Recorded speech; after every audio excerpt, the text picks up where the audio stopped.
Hello, Marky Dragon, also known as Marcus Eikenberry in real life. And PayPal is making a change. They have announced that they are no longer going to offer any buyer protection on crowdfunding. So, like Kickstarters, Indiegogo, and other crowdfunding platforms, not going to be able to make a claim when this crowdfunding project that you submit dollars to doesn't deliver. The change is coming. Actually, it's coming end of June of 2016.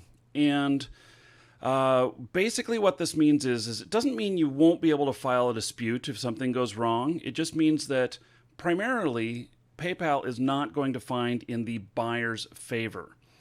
And so this kind of puts a dampener on crowdfunding. But here's kind of the real numbers of the stuff is that 7 to 9% of crowdfunding projects fail to deliver anything. And if you think about it, that means that I think I've backed around 30 projects. And so out of 30 projects, I have, 2 or 3 that haven't given me anything back. Actually, my number is higher. And now that's not to say that some of the crowdfunding projects don't treat things in a more proper way. I do have one that even after they were successfully funded, that they decided that they could not continue and they refunded everybody. Okay, good for them. That is, to me, an amicable resolution. But it still is a really high percentage.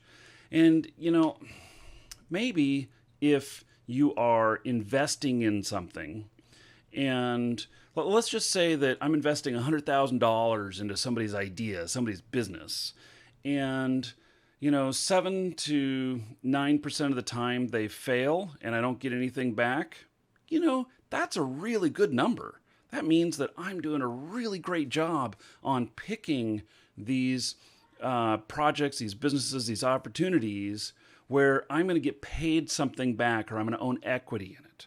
The difference here is that with these Kickstarter projects, you don't own any of it. You don't own anything that comes out of this. You get some sort of product, whether that's a video game or whether that is an item that's mailed to you or a service, something like that. And I've done plenty of successful ones I've been happy with, including some which were just really easy and really cool, like a deck of cards that's all personalized or whatever. That was fun. And I've been a part of some video game stuff that's bombed horribly. And I've lost a good amount of money on those. Now, what does this mean for the future? Well, I know that I already beat up the whole crowdfunding thing for video games. And, maybe for products that you can hold in your hands, products that you can, that you physically receive and that you can do something with other than software, maybe those go pretty well. But in the video game realm, I felt like I haven't been very lucky. And I've had some of these video games delivered to me, and they're just not done, and they never get finished. And while they count towards that stat of having had something delivered, I don't feel satisfied that I got everything that I wanted, or that was promised to me, or inferred to me. And so they try and make it very, very clear about, so Indiegogo and Kickstarter have put in policies in place to try and stop this kind of stuff from happening, but it still does. And so I've become very jaded, salty, bitter about doing, funding these types of things. And yes, it's kind of an oxymoronic statement because I'm involved with several of them, supporting them. But do I go out and, throw my money at other projects right now? I've not been throwing my money at any of them. And it's really because I'm tired of wasting my money. And so I'm not saying that every project in the future is going to be bunk and not work out and be bad. I'm just saying that the number of failures that we've had is just too high. And the overpromised, underdelivered, gosh, in the video game realm, I would say I'm at like 30%, in that area. And that's a really high percentage. And that really sucks because I really believe that there's a lot of very talented people out there that can make some really great things, and that they can, if they deliver on what they say they will, it's going to be awesome. But it just doesn't happen. People can't pull it together. So some of the successful things for choosing good ones is taking highly skilled people that have a really good pedigree in the industry. They've produced XYZ games. They've been successful in these. They have, more than a couple of years in the industry. And for whatever reason, don't ever support a project where the person leading the project has no video game experience. I did one of those. It was called Greedmonger. And it was just a disaster. It languished on for years. And so, that's where it is. Anyway, PayPal is making these changes because of frustrations like mine and yours on this stuff. And so now this is where we end up. My advice to game publishers, and I know you're just going, he's not a game publisher himself. Well, I am a customer. And as a customer, what I want is I want a finished game. I want to be in the second half of beta the first time I hear about it.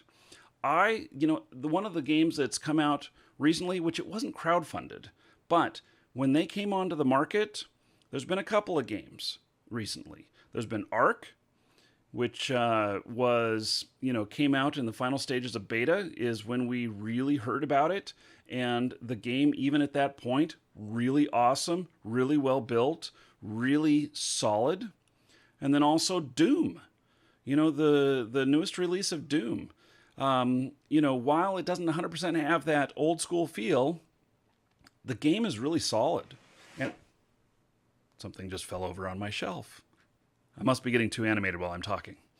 And so the Doom has been, I would say a good launch. And so there's been a few games that have come out in that kind of stage, and that's what we want. We want to hear about it, and we want to go into the game. We want to play the hell out of it and really enjoy the full game. Because when we get in early, when we get into this access stuff that's really early and we only get portions of it, or it's not complete or whatever, the trouble is that the steam gets lost in the game's momentum before you get to the final publish.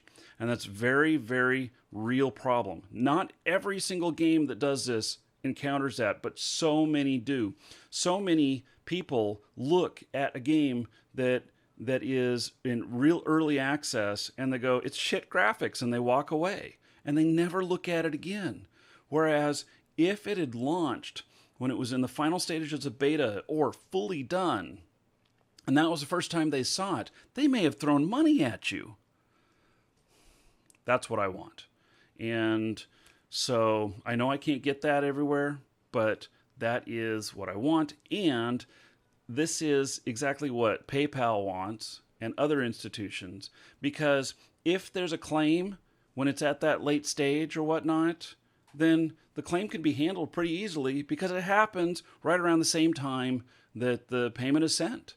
And the other problem is, look at one of the games, Star Citizen, which is the highest dollar number crowdfunding of any game.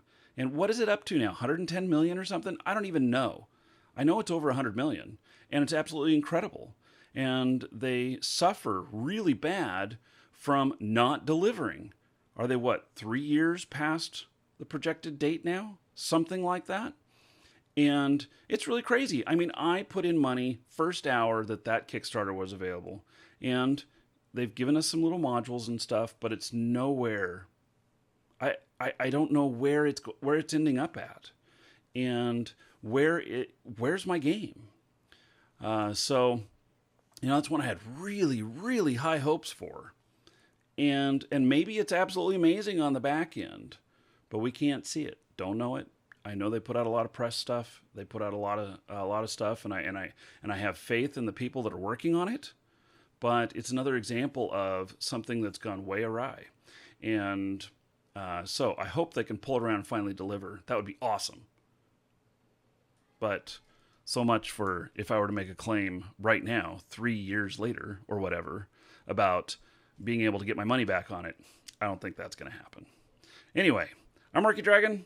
Take care, and see you in game.